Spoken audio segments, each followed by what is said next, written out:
이명박 바레인 나갈 때 생중계 다 보셨죠? 예. 안 보신 분은 나쁜 사람들이에요. 생중계로는 못 봤는데 네. 나중에 이제 그 유튜브에서 찾아봤어요. 그 생중계 전 장면을 보고 싶었어요. 얼마나 변했는지. 그동안 이명박의 비주얼이 그 멀리서 포착된 것들밖에 없었잖아요. 가까이서 이렇게 찍힌 게 없어가지고 어떻게 변했는지 그 보고 싶었는데 너무 젊게 보여가지고 놀랐습니다. 머리 심었다는 얘기도 있고 예. 그런 사람들은 관리 무지하게 해요. 돈이 몇 조 단위가 아니라 그거보다 뭐 곱하기 100배, 1000배 정도 있을 텐데 뭔 못하겠어요. 제 생각에는 이명박이 대통령 하기 전과 그 후에 이명박 재산은 사실상 우리나라 가장 돈 많은 사람으로 저는 등극했을 거라고 봅니다. 그렇죠. 아, 네. 이건희보다 더 많이. 아, 당연히. 이건희는 무슨 대통령도 안 해본 거예요. 뭐.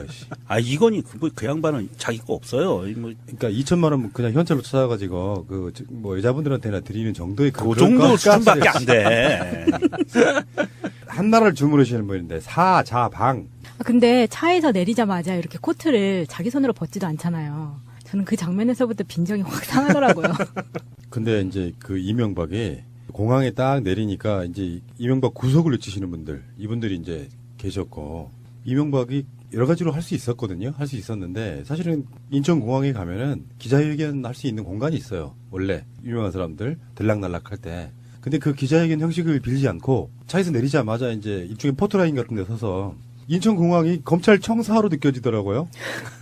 그러니까 이게 어떤 그 4차원의 세계를 역류하면서 경찰청사를 들어가기 전에 뭔가 인천공항이라고 하는 곳에서 잠깐 순간이동을 해서 바레인을 갔다 온 뒤에 다시 들어가면 검찰청사 이렇게 그런 느낌이었다고. 그러니까 기자회견의 형식을 빌면 좀 판이 좀 걸어집니다. 기자들이 막 질문할 거 아닌데 그 질문에 답을 다 하게 되면 자기가 답해야 되는 불편한 내용들이 너무 많이 나올 거라고. 네. 그러니까 이제 야외에서 나는 야외 결혼식 정말 해보고 싶었는데 살면서 꼭 한번 해보고 싶어요. 근데 후레쉬를 킬 수가 없잖아요. 본인이 눈부시니까 기자들한테 후레쉬를 다 꺼달라고 했잖아요. 그게 난 더 웃기더라고. 아, 잠깐만. 이야기 나온 김에 이 기자님들 꼭 참고 좀 바랍니다. 이런 방송은 오디오 방송이잖아요. 네. 그렇다 보니까 음원만 집어넣어야 돼. 근데 그 셔터 소리가 너무 커가지고 보통 이만한 사안에서 소리가 안 들릴 정도야. 아니, 그 우리나라 기자들이 언론사, 특히 이제 그 신문사들을, 언론사들이 사진을 찍잖아요. 네. 아니, 장비를 좀 좋은 거 사줘요. 아니, 요즘 셔터 소리 안 나는 카메라 얼마나 좋은 게 많은데, 특정 상표를 얘기하기는 힘든데, 셔터 소리 안 나는 좋은 카메라들이 있어요. 나 편집하다 가끔씩 욕 나올 때 있어요. 비디오는 자막 처리하면 대충 알아먹어. 네. 근데 이 오디오 방송은 이 셔터 소리가 시도 때도 없이 나니까 내가 태어나 처음으로 이명박이 하는 말에 공감만 했다. 눈이 부시니까 좀 꺼달라고. 그게 지금 후레쉬 이야기하는 거잖아. 아, 자, 어쨌든 간에 그 이명박이 저는 느꼈습니다. 정말 떨고 있구나. 네. 그 이야기는 잠시 후에 다시 오겠습니다.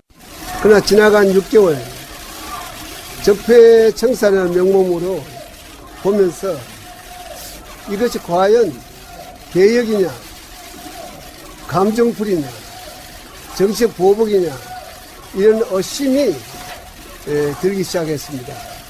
긍정적인 측면이 부정적인 측면보다도 훨씬 크다는 것을 우리가 알아야 합니다. 부정적인 측면은 개혁해 나가되 긍정적인 측면은 이어나가야 합니다. 군의 조직이나 정보기관의 조직이 무차별적이고 불공정하게 다루어지는 것은 우리 안보를 더욱 위태롭게 만든다, 저는 이렇게 생각하고 있습니다.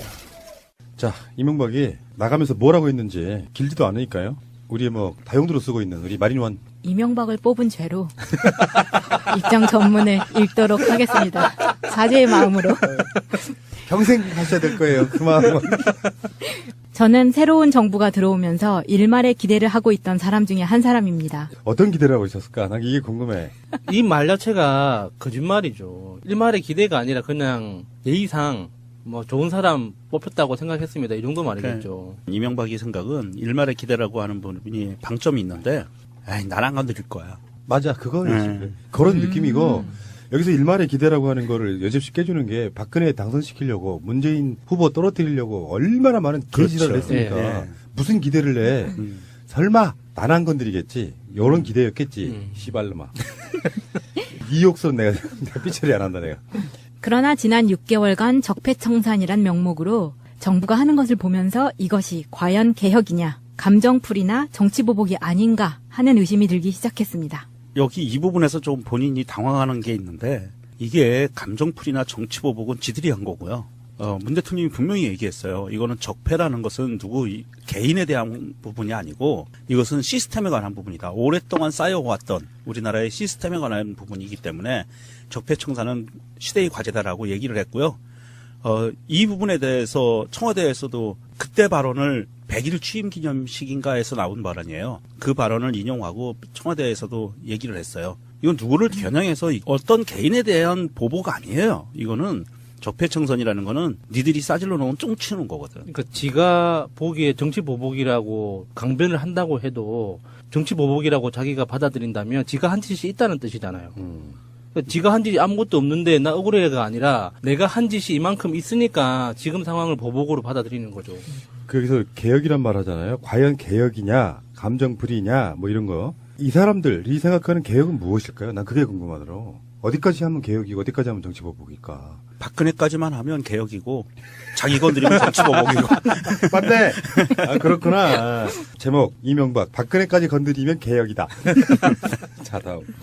이런 것은 국론을 분열시킬 뿐만 아니라 중차대한 시기에 우리 외교 안보에도 도움이 되지 않고 세계 경제 호황 속에서 한국 경제가 기회를 잡아야 할 시기에도 도움이 되지 않는다고 생각하고 있습니다. 정말 욕 튀어나오지 않습니까? 욕 튀어나옵니다. 지금 어제 오늘 나온 그 여론조사를 보면은요. 여론조사 기관마다 약간의 편차들은 있는데 문재인 대통령 국정수행 지지율이 70에서 80%예요. 이명박 수사라도 한 75%쯤 돼요. 네. 그 김정숙 여사 지지율이 문재인 대통령보다 더 높아요. 추월했어요. 이거 어떻게 해석해야 돼요? 이게 국론 분열이라는데. 그러니까 국론 분열은 얘네들이 얘기하는 국론 분열은 15%가 너무 억압받는다. 아니 그 중에 모르겠다가 있어서 10% 정도예요. 10% 정도고 중차대한 시기에 우리 외교 안보에 도움이 되지 않고 이렇게 표현했는데 아니 이번 외교 안보 행보에 전 세계가 극찬을 보내고 있거든요. 그러니까 뭐 아까 명준이 표현대로 똥 싸질러 놓은 거 지금 외교 부분에서도 열심히 치우고 있고요. 이명박을 잡아넣는 것이 국제 경쟁력 강화에 굉장히 도움이 돼요. 아니 이명박 구속하면 아마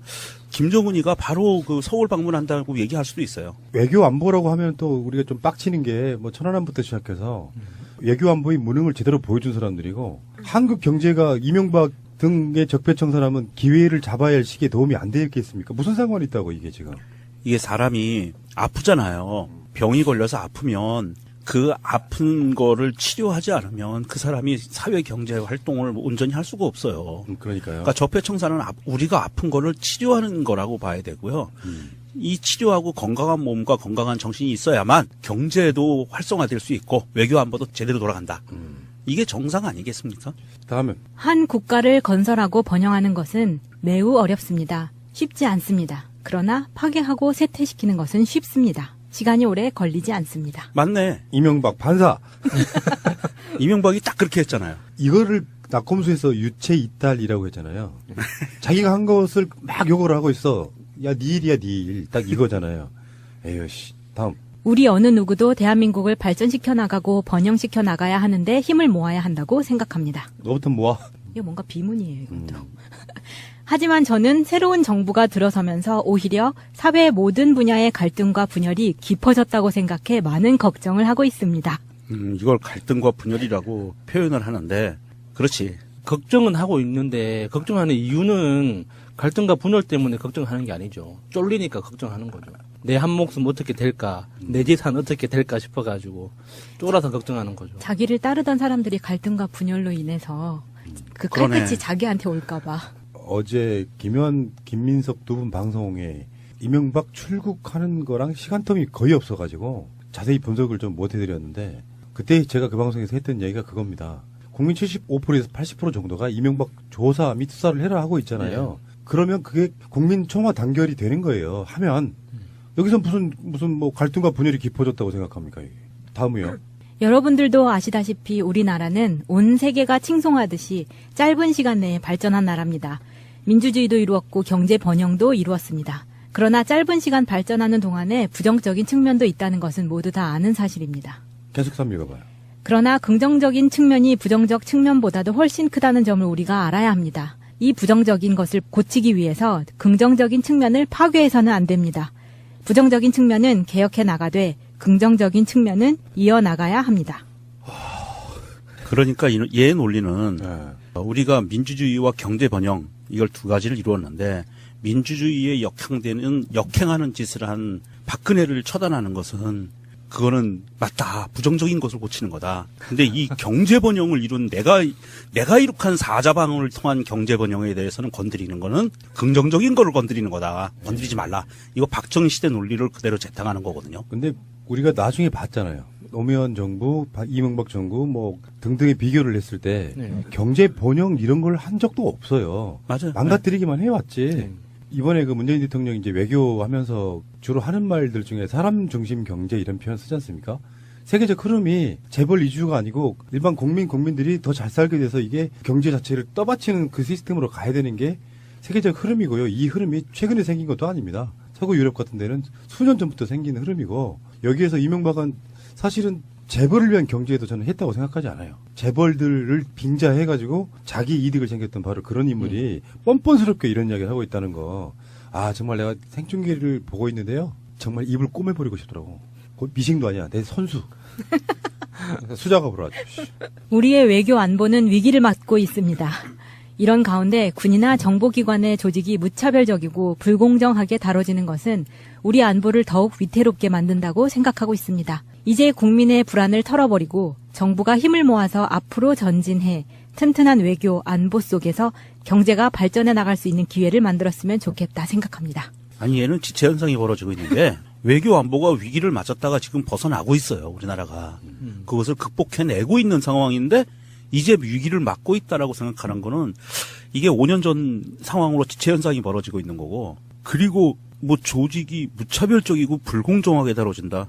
이게 또 여기에 포인트를 둔 거예요. 무차별적이고 불공정하게. 그러니까 정보 조직들을 건드리지 말아라라고 얘기를 하는 건데 정보 조직이 아니라 이거는 심부름 센터 역할을 할 애들이기 때문에 정보 조직에 자격이 없는 애들을 쳐내는 거예요. 그렇죠. 그 중에 일부의 잘못된 부분을 고쳐나가는 그렇죠. 고쳐나가는 부분이지. 거죠. 심부름 센터 일하는 애들 고쳐나가는 거겠지. 아니, 그러니까 군이나 정보기관의 조직이 무차별적이고 불공정하게 다뤄진다는 건 이것도 반사예요. 그렇게 쓰이지 말아야 될 정부기관, 뭐 사이버사라든지 국정원을 그렇게 활용해 먹었으면서 그렇죠. 그거를 정상으로 돌려놓겠다고 하는데 지금 그런 표현이 있잖아요. 이명박을 지켜줄 세력이 없다. 세력이 없다 보니 그쪽에 있는 그 세력들이요. 나랑 한 편 먹자 이거라고 저는 보는 거거든요. 그렇죠. 이 이명박이 입장을 밝힌 거에 전체적인 의미는 딱 하나예요. 나 죽으면 나한테 줄 섰던 니들도 다 죽으니까 대동단결하자 이거거든요. 이런 메시지를 던지는 거고요. 이 메시지를 던지자마자 몇 개 언론사가 이제 딱 줄을 서기 시작하죠. 네. 부안해동에서. 그리고 제가 떠올렸던 거는 전두환의 골목성명. 기억나시죠? 아, 연희동 골목 성명. 딱 그 느낌이었잖아. 예, 맞아요. 예, 전두환 씨 성명 발표와 관련한 MBC 뉴스 속보를 시작하겠습니다. 전두환 씨는 오늘 오전 9시에 자택 앞에서 대국민 성명을 통한 자신의 입장을 발표할 예정입니다. 전 씨 측은 측근들과 밤새 대책회의를 가진 뒤에 오늘 새벽 6시쯤에 대국민 성명을 발표하겠다고 기자들에게 밝혀온 바 있습니다. 이러한 검찰의 태도는 더 이상의 진상규명을 위한 것이라기보다는 다분히 현 정국의 정치적 필요에 따른 것이라고 보아 저는 검찰의 소환 요구 및 여타의 어떠한 조치에도 협조하지 않을 생각입니다. 재밌는 그림 한번 그려보면 이명박이 지금 논현동에 살죠. 네. 네. 논현동에서 너무 가까워 검찰청이. 바로 옆구잖아요. 강남구에서 서초구로 넘어가는 거잖아. 딱 이 바로 옆구잖아. 박근혜 정부 때까지만 해도 이명박을 건드릴 수가 없었고 이명박을 건드리려면 지금 하는 것처럼 김관진을 건드렸어야 되는 거예요. 그렇죠. 근데 그 당시에는 법이 어떤 식으로 그거를 마무리를 지었냐면 이거 불법 맞아. 그러니까 니들 선에서 꼬리 자르기 하듯이 얘들만 약간 처벌해. 요 느낌이었단 말이에요. 김관진까지 번지면 이명박까지 가야 되니까 김관진을 못 건드렸던 거란 말이에요. 또 더군다나 김관진은 국방부 장관을 하고 뭔가 특별한 이유로 우리가 저번에 한번 의혹 제기한 적 있잖아요. 김관진은 박근혜가 데리고 갔어야 될 사람일 수도 있다는 생각이 들었던 게 국방부 장관을 다음 정권에서 연임하는 경우는 없어요. 그 연임을 했고 그 사람이 국방부 장관보다 더 높은 자리에 올라간 게 국가안보실장이란 말이에요. 그렇죠. 그러니까 이 시스템으로 갔던 사람이다 보니까 도저히 건드릴 수가 없었던 사람이었다고 보면은 김관진이 구속돼가지고 포승줄에 묶인 거 보셨습니까? 네. 이제 검찰에 다시 나오면서 포송줄에 묶였는데 양복 입고 버스에서 내리는 거 봤어요. 그 사람들이 그런 얘기, 이 사람이 어마어마한 관운이라고 그쪽에 칭찬을 했던 사람이래요. 사람 부러움을 샀던 사람이 정권에서 아무리 같은 당의 정권이지만 완전히 세력이 다른 정권이었잖아. 김관진이 국방부 장관을 연이어서 하고 그리고 국가안보실장으로 하고 요 과정을 보면서 이 사람은 정말 관운이 타고났다. 근데 여기까지인 거지. 혹시 사주팔자들 믿으십니까? 제가 그 김관진을 보면서 예전에는 그런 걸 잘 못 느꼈는데 요즘 들어서 김관진의 모습을 보면서 그걸 느껴요. 옛날 한명회의 관운. 한명회가 하늘 높은 줄 모르고 1인지하 만인지상의 자리로 치솟아 올라갔는데 기어코 나중에는 부관 참시를 당하잖아요. 결말이 좋아야 돼. 이명박도 저는 김관진이나 사주를 보면 똑같을 거라고 생각해. 그렇겠네요. 연령대가 좀 다르겠지. 네. 60대 중반에, 70대 중반에. 요 개념이 좀 다를 거야. 비슷한 걸로 보면. 우리가 인생을 길게 놓고 보면은요, 그까짓 거 10년 정도는 인생의 잠깐이에요. 비문도 좀 있긴 했지만요. 굉장히 오랜 시간 동안 연습해온 결과물이에요. 긴장했다는 게 너무 네. 확연하게 보였어요. 뭔가 굉장히 치밀하게 준비해온 발언이겠죠. 네. 뭐. 네. 요거는 노년동 골목 성명을 한번 나중에 한번 보는 걸로. 자, 넘어가고요. 수사가 진행이 될 텐데 한 나라의 국가원수를 세우는 건 어떤 세력이나 굉장히 부담스러운 건 사실입니다. 그러면은 이제 김관진이 구속이 됐으니까 검찰에서 수사를 받으면서 이명박과의 연관성이 있다는 이야기는 일단 불었어요. 그 전에도. 네. 불고 나서 이게 직접적으로 포인트는 저는 잡았다고 봅니다. 저쪽 세력들이. 거기서 나온 말이 뭐냐면 아무렴 대통령이 댓글 달라고 시키겠냐. 그렇죠.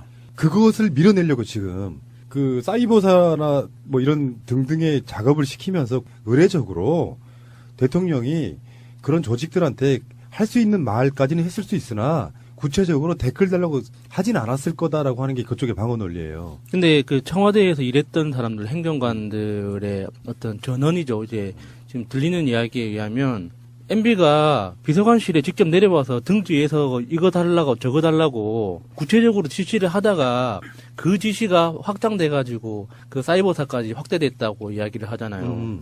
임기 초반에 그렇게 성실하게 댓글을 달라고 그 모든 행정관들을 그 책상을 돌아다니면서 달달달 볶았다잖아요. 자, 야수님을 소환하겠습니다. 검찰에서. 그 이야기 못 들어보셨어요? 그 이야기는 낙검수에서 나와요. 예. 이명박이 출국을 하면서 이게 왜 바레인으로 갔을까 하고 바레인 좀 뒤져봤는데 바레인이 굉장히 작은 나라잖아요. 수원시 인구 정도밖에 안 돼요. 130만. 근데 지금 만나러 가겠다고 하는 사람이 문화장관인데 마이 빈트 모하메드 알 칼리파 여자예요.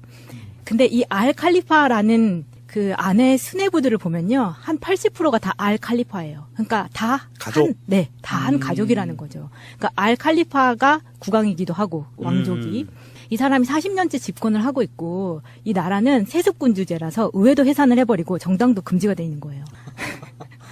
다만 임기 4년에 자문의회가 있을 뿐인데 우리나라하고 관계는 76년에 수교를 했지만 그때 대사관을 만들고 나서 99년에 폐쇄를 하거든요. 근데 이명박 때 그러니까 2011년 말에 다시 주 바레인 대사관으로 승격을 시키면서 대사 관저를 만듭니다.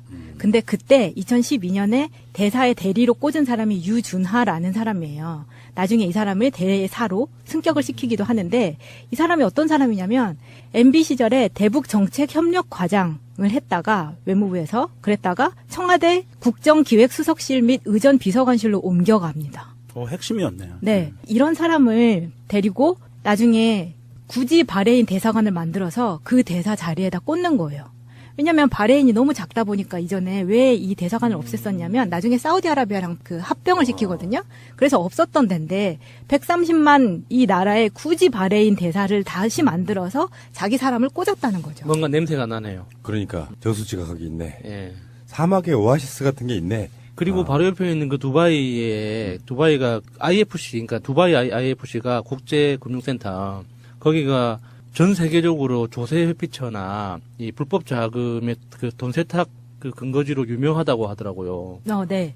바레인도 마찬가지예요. 네. 그 텍스 헤븐이라고 하더라고요. 네. 영어로는. 네. 조세 피난처 10위로 등록되어 있는 곳이 바레인이고 최근에 이거는 팩트를 체크하지 못했지만 트위터에서 돌고 있는 이야기들 중에 사우디아라비아 왕자들이 지금 처벌을 받고 있는데 이게 바레인에 돈을 숨겨둔 게 적발이 돼가지고 처벌이 되고 있다고 하거든요. 어제 방송에서 의혹 제기한 게 거의 사실에 가깝겠군요. 그러니까 그냥 가지는 않았을 거다. 네. 왜 그 먼 나라를 비행기 타고 그렇게 오랜 시간 동안 노구를 이끌고 굳이 꾸역꾸역 강연 목적으로 가야 되냐. 이명박이 직접 와야 되는 그 지문 이런 게 있었군요. 네, 그런 것 같아요. 홍채인식 이런 거.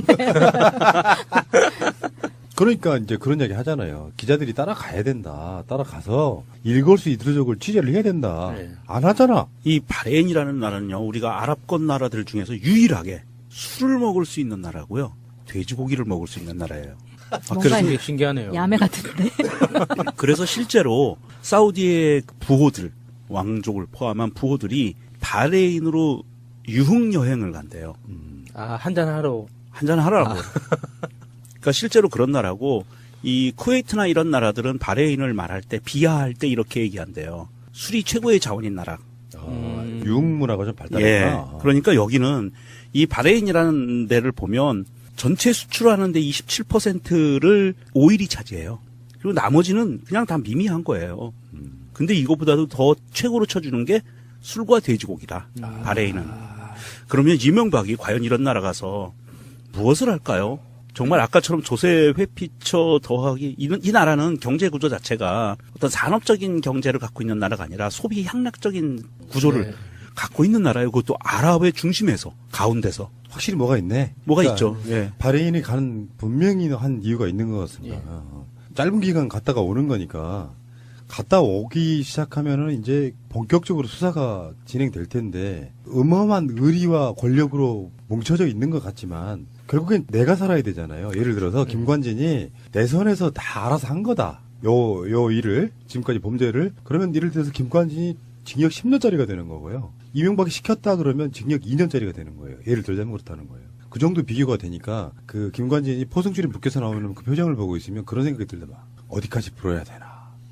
그 생각할 것 같은 그런 느낌이 좀 들어요. 엄청 침울해지는 거죠. 고민 많이 하고 있겠죠. 그리고 실제로 지금 얘네들이 쓰고 있는 전술을 보면 박근혜 때하고 똑같은 전술을 쓰고 있어요. 아까 푸른나무님이 얘기한 것처럼 아, 내가 결제를 하는데 일일이 그거 하나하나 이거 댓글 달아요. 그리고 결제해 준 거 아니라 나는 그냥 전체적으로 업무 보고 받고 국정원 업무 전체에 대해서 결제해 주고 사인해 준 거지. 그거를 댓글 공작 하라고 한 거 아니야. 이렇게 지금 논리를 펴고 있는데 이게 박근혜 때 썼던 논리거든요. 그리고 그 방송을 김관진이 봤으면 굉장한 배신감을 느꼈을 것 같아요. 거의 꼬리 자르기 식으로 얘기를 하잖아요. 예. 이명박이 그렇게까지 했겠느냐. 그렇지. 그러면 그래서 그 방송을 보고 빡친 김관진이 이제 마음을 돌려먹겠죠. 그럴 수도 있고요. 이게 박근혜 때 전형적으로 벌어졌던 상황인데 우리가 흔히 그랬죠. 박근혜 바보 만들기. 박근혜는 바보여서 아무것도 모르고 그냥 사인했다라고 했는데 이명박은 국가 원수가 그냥 크게 보고 그냥 사인한 거지. 개별의 그 작전에 개입했겠느냐 이 논리거든요.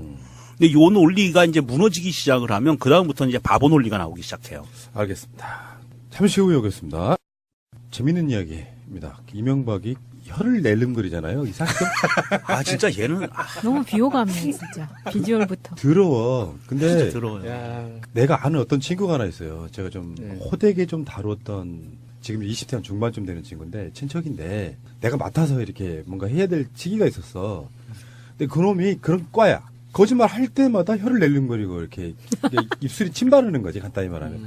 그래서 나온 말이 그거예요. 입에 침이라도 바르고 거짓말해라 이렇게 말하는 거잖아요. 혀에 침을 바르는 그 행동이 상당히 여러 가지 그걸 내포하고 있다고 하더라고요. 예. 그러니까 단순하게 보면 겨울철이어서 지금 입술이 좀 말라가지고 입술을 촉촉하게 해야 말이 잘 나온다 이런 차원이 아니라 본능적으로 거짓말을 할 때 나는 여러 가지 행동들 중에 이런 거 있잖아. 사람의 품성은 나는 변하지 않는다고 보는 사람이에요.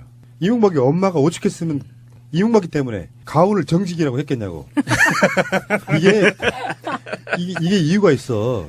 실제로 어린애들 키울 때 못 먹고 못 살던 시절에는 네. 하도 거짓말하고 용돈 타가고 막 이런 방식의 속을 끓이다 보니까 안 되겠다. 뭐 가훈이라고 대단한 뭔가를 걸어놓는 게 아니고 자, 너 때문에 오늘부터 우리 집안은 가훈이 정직이야 이렇게 이야기했을 수 있어요. 난 그렇게 보는데 그런 성향이 어렸을 때부터 만들어집니다. 엄마나 아버지한테 거짓말로 하려고 보면 문득 입에다가 침을 바르면서 하는 그런 행동들이 나와요. 그게 이 사람은 80년 다 되도록 그 행동을 유지하고 있는 거야. 그래서 3살 도둑이 뭐 80까지 간다 이런 이야기 있잖아요. 네, 저는 그 혀를 날름거리는 그 습관 자체가 거짓말의 어떤 일종의 신호라고 이렇게 알려져 있잖아요. 재밌게 봤던 미국 드라마 중에 라이 투 미라고 있어요. 거기 보면 거짓말 하는 사람들의 어떤 신체적 특징을 이렇게 추적해가지고 이렇게 처벌하는 그런 내용인데 왜 사람들이 거짓말 할 때 그런 신체적 특징이 드러나냐면 인간은 어떤 내적인 욕망과 신체적인 표현이 일치해야지 안정감을 느끼거든요. 그러니까 거짓말을 할 때라도 내가 상대방이 거짓말이라는 걸 모를 거야라는 확신이 있어야지 지금 내적인 안정감을 느낀단 말이죠. 그래서 거짓말할 때 코를 만지거나 다리를 꼬거나 뭐 팔짱을 끼거나 여러 가지 이제 신체적 그 제스처를 취해야 되는데 기자회견 같이 고정된 상황 있죠. 팔을 내리고 아무것도 만질 수 없는 상황에서는 어떻게든 이제 내가 거짓말을 성공했다는 신호를 드러내야지 이제 정신적으로 안정감을 느낀단 말이죠. 그 중에 가장 작은 에너지를 들이고 할 수 있는 게 대표적인 게 눈 깜빡이는 거, 그리고 혀 낼름거리는 거, 눈동자를 왼쪽 위로 치켜 뜨는 거, 뭐 이런 그 신호들이 있거든요. 보태기. 예. 보태기. 손석희 앵커가 그 뉴스 진행할 때요. 예. 여러분 자세히 보시면은 꼭지가 바뀌고 자기한테 다시 카메라가 들어오잖아요. 그러면 예라는 말을 하고 시작해요. 예. 그게 습관이었던가요? 그게 안 하면 되게 이상해. 나도 좀 약간 비슷한 게 있어요. 그거 안 해보려고 엄청 노력하는 경우가 있는데 어떤 의미가 되냐면 몸의 신체 반응으로는 에라는 걸 시작해야 꼭지가 새롭게 시작되는 거. 그런 개념으로 보시면 되고 혀 낼름거린다는 표현보다는 정확히 말하면 혀로 입술을 적시는 거거든요. 거짓말을 해본 사람만이 아는 그게 있어요. 상대한테 반응을 보는 막간의 타임이에요, 이게. 뭔가 열심히 막 말을 해놓고 침을 바르는 순간에 상대방의 반응을 보는 거예요. 그게 몸에 배어서 본능적으로 거짓말할 때는 침을 입술에 바른다. 진실로 말을 하잖아요. 그러면 상대방의 반응을 볼 필요가 없어. 그냥 계속 한다고. 예. 이명박이 그 혀를 낼름거리는 행동을 두 가지로 해요. 한 번은 혀를 오른쪽으로 내밀어서 왼쪽으로 입술을 훑습니다. 아니 원래 이명박이 그 특징이에요. 오른쪽으로 내밀어서 왼쪽으로 훑는 거는 입술을 적시는 행동이에요. 막간의 타임에. 요거는 연애할 때 생긴 버릇이 아닐까? 그럴 수도 있다. 근데 왼쪽으로 내밀어서 순간적으로 입술을 훑고 지나가는 그 재수없는 혀날림.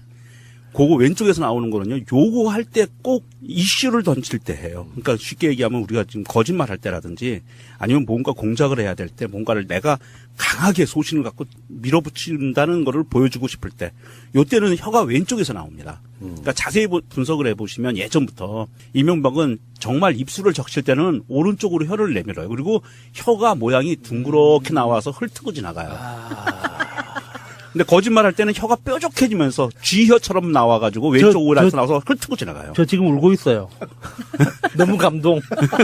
요거 잘 보시면 돼요. 그러니까 이거에 유명정님의 이명박 혀놀림에 관한 거찰. 그렇죠. 박사학위 논문도 하나 나올 수 있겠구나. 혀가 낼름할 때가 어떤 상황들이었는지 그 아까 우리가 한번 이명박의 발언 전문을 읽었잖아요. 저는 새 정부에 대해 기대하고 있던 사람이다 하기 전에 혀 한번 내밀고요. 다음에 적폐청산은 한국 정부가 기회를 잡아야 할 시기에 도움되지 않는다. 이 부분에서도 혀를 한번 내밀었고요. 새로운 정부가 들어와서 갈등이 깊어졌다 하는 분보다 혀를 내밀었고요. 그러니까 여러분들 지금 들으실 때 이 말은 다 거짓말이다. 이게 다 거짓말인 걸 아시죠? 발전하는 동안 부정적인 측면도 있다는 걸 우리 모두는 알아야 된다. 우리는 외교 안보의 위기를 맞고 있다. 지금 너무 잘 나가고 있는데 지금 군 조직 정부 기관이 무차별적으로 불공정하게 다뤄지고 있다.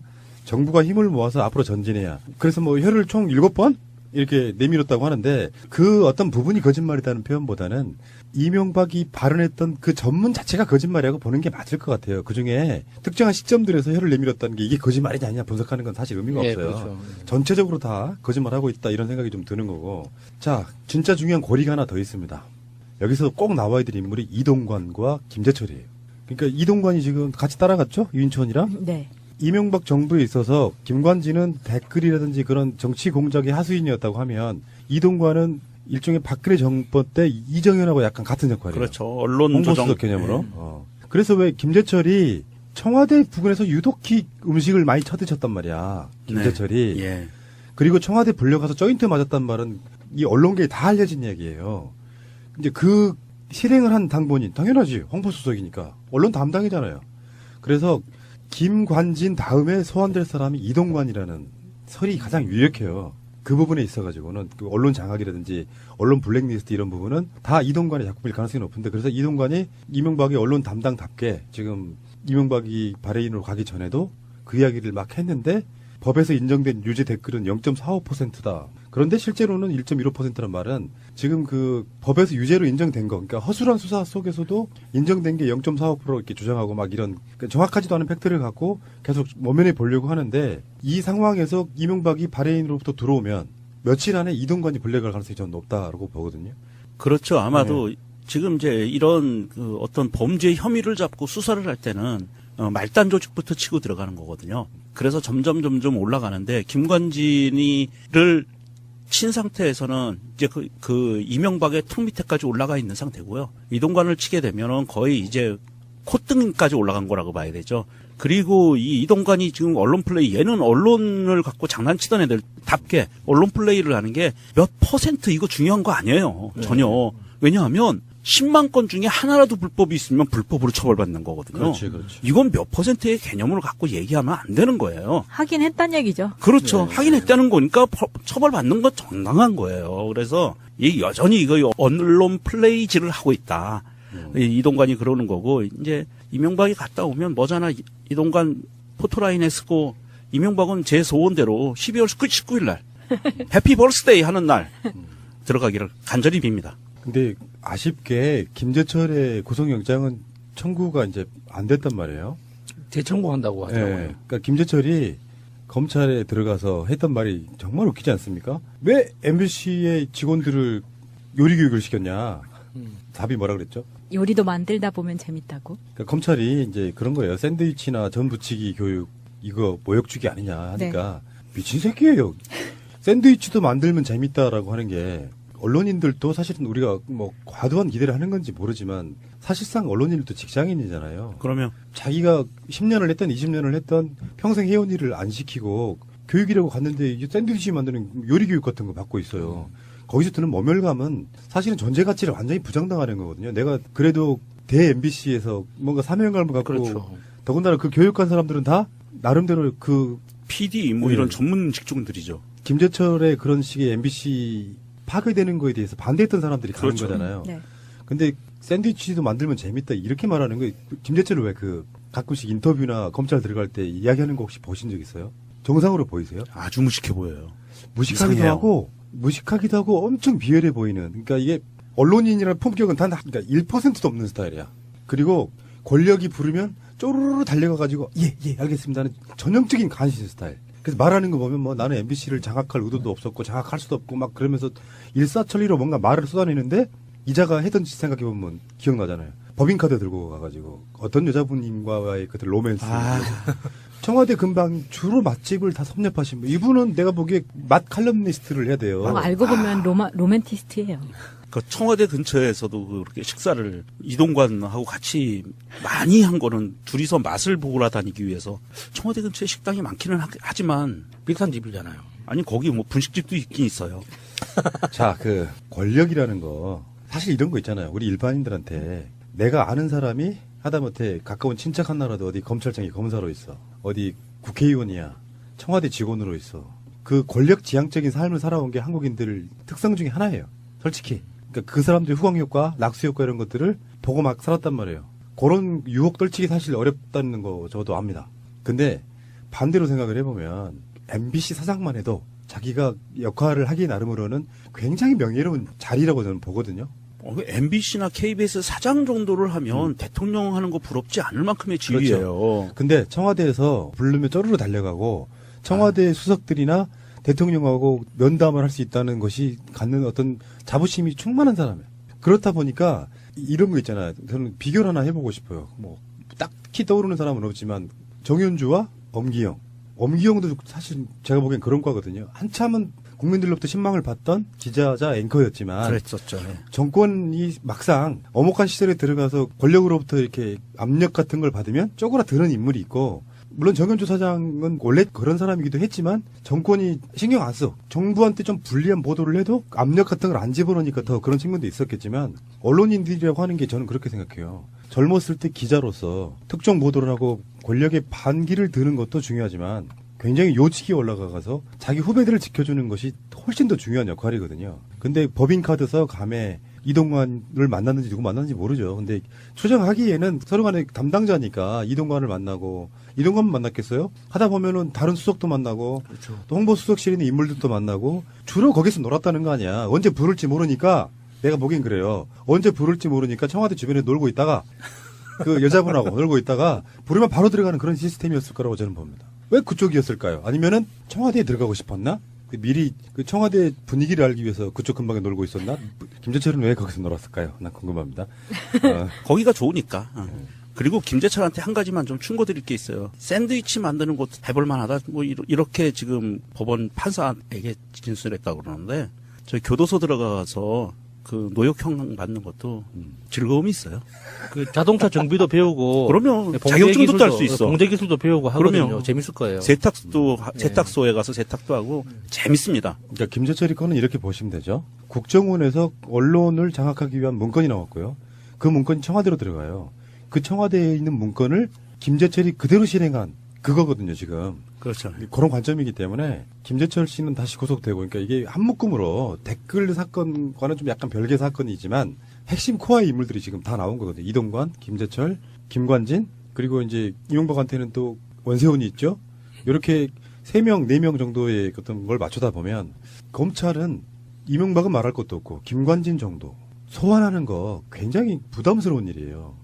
그렇죠. 위법성이 없으면 사실상 불가능합니다. 맞습니다. 위법성을 완전히 발견한 뒤에서니까 이동관이 바레인으로부터 들어오고 이동관이 검찰에 한번 나가고 또 구속 심사가 좀 시작되고 그러면 지금 11월 13일이죠. 그러면 다음 주 잘하면 12월 초. 11월 말이나 12월 초. 네, 12월 초에 빠르면 검찰이 이명박을 소환할 수 있을 때는 결정적 증거가 나와야 돼요. 그러니까 증거라기보다는 증언. 그렇죠. 증언에 더해서 증거가 어느 정도 서류 문서상으로 확보가 되고 이걸 세부적인 그 어떻게 실행했는지 이것을 이제 추궁하는 건데 그게 나와줘야죠. 예. 사실은 서류는 다 나왔다고 봐요. 서류는 예를 들어서 BH 뭐 등등의 결제서는 다 나왔다고 보고 결정적으로 이명박이 무슨 말을 했느냐가 가장 중요할 수 있거든요. 네. 그걸 서류로 남기지는 않았을 거라고 보고 이거를 김관진이 제대로 좀 불어주면 지금도 사실 위법성이 넘치는데 이명박 입장에서는 어떻게든지 이제 그게 대통령으로서의 정상적인 직무라고 항변을 할 거 아닙니까? 거기에 대해서 그런 게 아니다. 요거는 위법성이 있는 문제다. 결정적인 증언이 나온다고 하면 김관진 잘 생각해야 되죠. 그러니까 김관진 입장에서는 10년을 썩느냐 2, 3년을 썩느냐의 갈림길에 있는 거라고 저는 보기 때문에 어쨌건 이명박은 이제 소환 이런 걸 표현하죠. 소환이 초읽기에 들어갔다. 저는 이 이명박 사건이 이명박이 그 들어갈 수 있는 결정적인 물증이나 증언이 나올 수밖에 없다고 보는 게 박근혜 시절에 전화 통화 그 자동 저장되는 것 때문에 증거로 잡힌 것들이 꽤 있었죠. 그리고 메모가 있었죠. 근데 이게 이명박 정부에서 과연 그거 안 했을까요? 이명박 정부 당시에 자살 사건이나 행방불명된 사건들이 있는데 그쪽에서 뭔가가 나올 것 같아요. 그리고 그때 당시에 청와대에 근무했던 쉽게 얘기해서 이제 맨 마지막에 가면 이동관 같은 애들이 자기 비망록을 깔 것 같아요. 진심으로 좋아해서 알아서 그분에게 충성하는 것과 이권으로 충성하는 건 다른 건 문제예요. 그렇죠. 예. 그 이권이나 이득이 사라지면 대부분 다 배신합니다. 이명박 입장에서는 저는 고립문이 되는 거라고 보고 여기서 가장 중요한 건 국민들의 여론이에요. 이명박 지금까지 정치 잘했다. 수사하지 마라 하면 사실 검찰이 선택이 되게 힘들어. 국민들 다수가 박근혜보다는 이명박 이런 거잖아요. 꽃보다 뭐 이런 것처럼 근혜보단 명박 이런 거잖아요. 다수가 그렇다 그러면 이명박은 지금 포토라인에 서야 되는 거고 방송은 오늘 김장겸이 방문진에서 해임됐거든요. 거슬릴 수가 없고요. 아마 MBC 지금 파업하는 구성원들은 다 이제 파업에서 복귀를 할 건데 트위터 굉장히 오래전에 할 때 이명박이 방송 장악을 하기 위해서 그전에 뉴라이트들이 어떤 모의를 했는가 나왔던 무슨 영상 이런 게 있거든요. 결론적으로 9년 만에 방송도 정상화되는 것 같고요. 이명박이 그런 얘기 했잖아요. 나가면서 만들기는 어려워도 오랜 시간이 걸려도 망가뜨리는 거 쉽다. 정말 이명박에게 되돌려주고 싶은 바로 그런 지점 아니겠습니까? 김대중 노무현 대통령 10년 동안 정말 잘못된 나라, IMF로 망가진 나라 제대로 세우려고 그렇게 노력해왔는데 이명박이 망가뜨리는 건 불과 1, 2년밖에 걸리지 않았어요. 그런 게 바로 이명박한테 돌려주고 싶은 바로 그런 얘기입니다. 훨씬 크다는 점을 우리가 알아야 합니다. 이 부정적인 것을 고치기 위해서 긍정적인 측면을 파괴해서는 안 됩니다. 부정적인 측면은 개혁해 나가되 긍정적인 측면은 이어나가야 합니다. 그러니까 얘 논리는 네. 우리가 민주주의와 경제 번영 이걸 두 가지를 이루었는데 민주주의에 역행하는 짓을 한 박근혜를 처단하는 것은 그거는 맞다. 부정적인 것을 고치는 거다. 근데 이 경제 번영을 이룬 내가 이룩한 사자방을 통한 경제 번영에 대해서는 건드리는 거는 긍정적인 거를 건드리는 거다. 건드리지 말라. 이거 박정희 시대 논리를 그대로 재탕하는 거거든요. 근데 우리가 나중에 봤잖아요. 노무현 정부, 이명박 정부 뭐 등등의 비교를 했을 때 네. 경제 번영 이런 걸 한 적도 없어요. 맞아요. 망가뜨리기만 해왔지. 이번에 그 문재인 대통령이 이제 외교하면서 주로 하는 말들 중에 사람 중심 경제 이런 표현 쓰지 않습니까? 세계적 흐름이 재벌 이주가 아니고 일반 국민들이 더 잘 살게 돼서 이게 경제 자체를 떠받치는 그 시스템으로 가야 되는 게 세계적 흐름이고요. 이 흐름이 최근에 생긴 것도 아닙니다. 서구 유럽 같은 데는 수년 전부터 생긴 흐름이고 여기에서 이명박은 사실은 재벌을 위한 경제에도 저는 했다고 생각하지 않아요. 재벌들을 빙자해가지고 자기 이득을 챙겼던 바로 그런 인물이 뻔뻔스럽게 이런 이야기를 하고 있다는 거. 아 정말 내가 생중계를 보고 있는데요. 정말 입을 꼬매버리고 싶더라고. 미싱도 아니야. 내 선수. 수작업으로 아주. 우리의 외교 안보는 위기를 맞고 있습니다. 이런 가운데 군이나 정보기관의 조직이 무차별적이고 불공정하게 다뤄지는 것은 우리 안보를 더욱 위태롭게 만든다고 생각하고 있습니다. 이제 국민의 불안을 털어버리고 정부가 힘을 모아서 앞으로 전진해 튼튼한 외교 안보 속에서 경제가 발전해 나갈 수 있는 기회를 만들었으면 좋겠다 생각합니다. 아니 얘는 지체 현상이 벌어지고 있는데 외교 안보가 위기를 맞았다가 지금 벗어나고 있어요. 우리나라가. 그것을 극복해내고 있는 상황인데 이제 위기를 맞고 있다라고 생각하는 거는 이게 5년 전 상황으로 지체 현상이 벌어지고 있는 거고 그리고 뭐 조직이 무차별적이고 불공정하게 다뤄진다. 이게 또 여기에 포인트를 둔 거예요. 무차별적이고 불공정하게.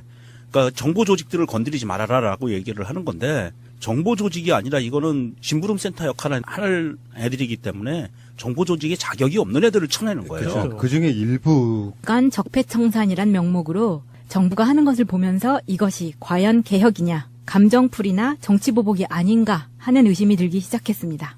여기 이 부분에서 좀 본인이 당황하는 게 있는데 이게 감정풀이나 정치보복은 지들이 한 거고요. 문 대통령이 분명히 얘기했어요. 이거는 적폐라는 것은 개인에 대한 부분이 아니고 이것은 시스템에 관한 부분이다. 오랫동안 쌓여왔던 우리나라의 시스템에 관한 부분이기 때문에 적폐청산은 시대의 과제다라고 얘기를 했고요.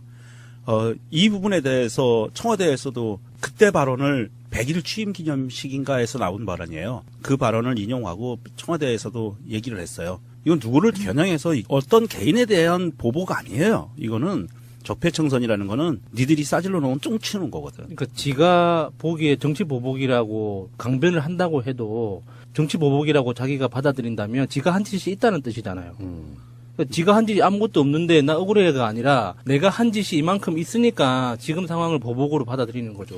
거기서 개혁이란 말 하잖아요. 과연 개혁이냐, 감정풀이냐, 뭐 이런 거. 이 사람들이 생각하는 개혁은 무엇일까요? 난 그게 궁금하더라고. 어디까지 하면 개혁이고 어디까지 하면 정치보복일까? 박근혜까지만 하면 개혁이고 자기 건드리면 정치보복이고.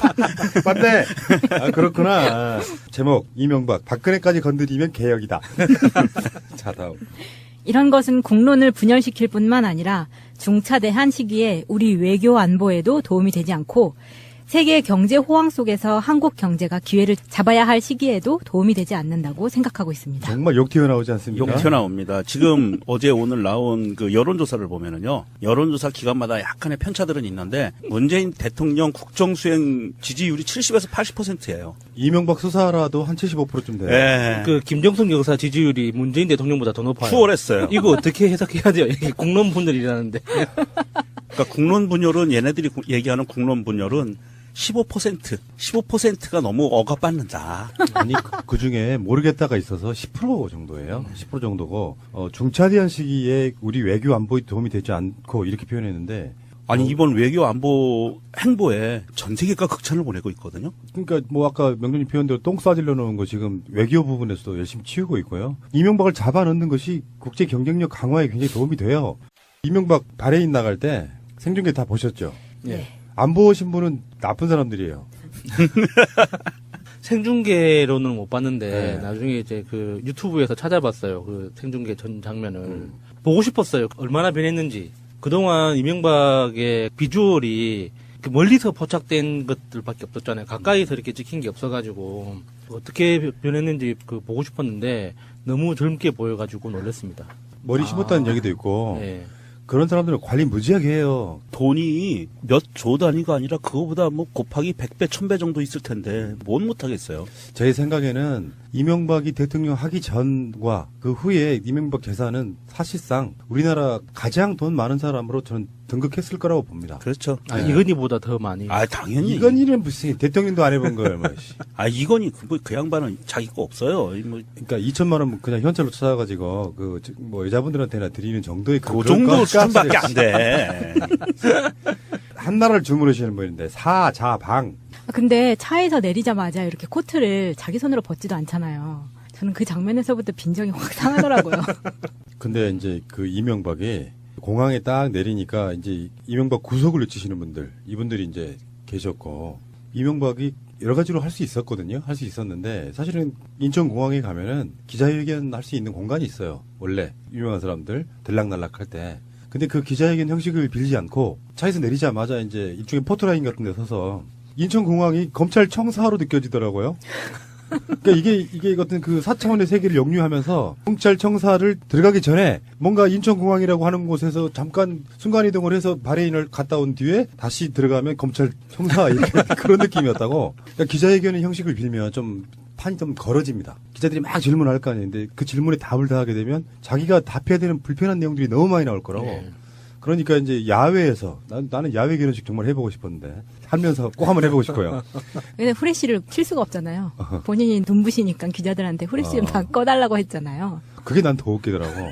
아 잠깐만 이야기 나온 김에 이 기자님들 꼭 참고 좀 바랍니다. 이런 방송은 오디오 방송이잖아요. 네.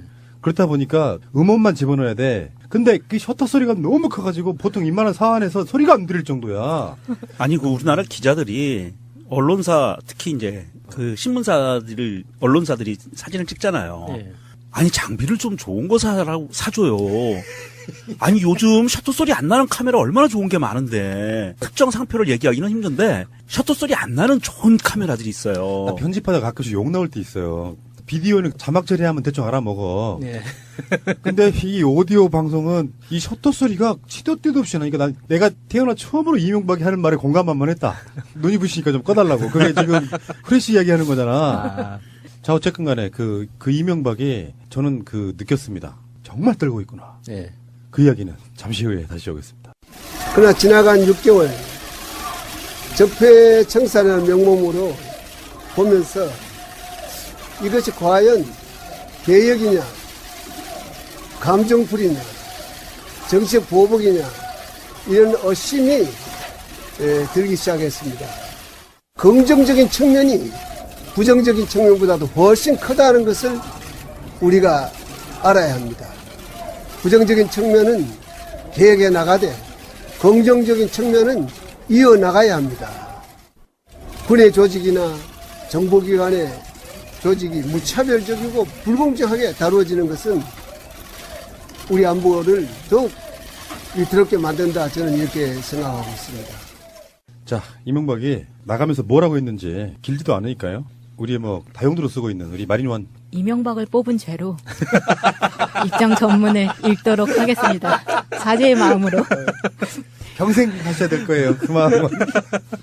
저는 새로운 정부가 들어오면서 일말의 기대를 하고 있던 사람 중에 한 사람입니다. 어떤 기대를 하고 있었을까? 난 이게 궁금해.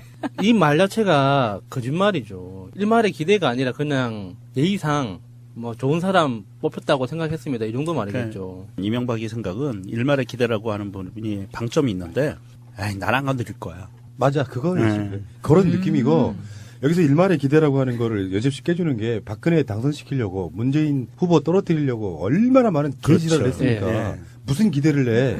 설마 난 안 건드리겠지? 요런 기대였겠지. 시발놈아. 이 욕설은 내가 삐처리 안 한다 내가. 그러나 지난 6개월 아니, 이명박 구속하면 아마 김정은이가 바로 그 서울 방문한다고 얘기할 수도 있어요. 외교 안보라고 하면 또 우리가 좀 빡치는 게 뭐 천안함부터 시작해서 외교 안보의 무능을 제대로 보여준 사람들이고 한국 경제가 이명박 등의 적폐청산하면 기회를 잡아야 할 시기에 도움이 안 되겠습니까? 무슨 상관이 있다고 이게 지금? 이게 사람이 아프잖아요. 병이 걸려서 아프면 그 아픈 거를 치료하지 않으면 그 사람이 사회 경제 활동을 온전히 할 수가 없어요. 그러니까요. 그러니까 적폐청산은 우리가 아픈 거를 치료하는 거라고 봐야 되고요. 이 치료하고 건강한 몸과 건강한 정신이 있어야만 경제도 활성화될 수 있고 외교 안보도 제대로 돌아간다. 이게 정상 아니겠습니까? 다음은 한 국가를 건설하고 번영하는 것은 매우 어렵습니다. 쉽지 않습니다. 그러나 파괴하고 쇠퇴시키는 것은 쉽습니다. 시간이 오래 걸리지 않습니다. 맞네. 이명박 반사. 이명박이 딱 그렇게 했잖아요. 이거를 낙검수에서 유체 이탈이라고 했잖아요. 자기가 한 것을 막 욕을 하고 있어. 야, 네 일이야, 네 일. 딱 이거잖아요. 에휴, 씨. 다음. 우리 어느 누구도 대한민국을 발전시켜 나가고 번영시켜 나가야 하는데 힘을 모아야 한다고 생각합니다. 너부터 모아. 이거 뭔가 비문이에요, 이것도. 하지만 저는 새로운 정부가 들어서면서 오히려 사회의 모든 분야의 갈등과 분열이 깊어졌다고 생각해 많은 걱정을 하고 있습니다.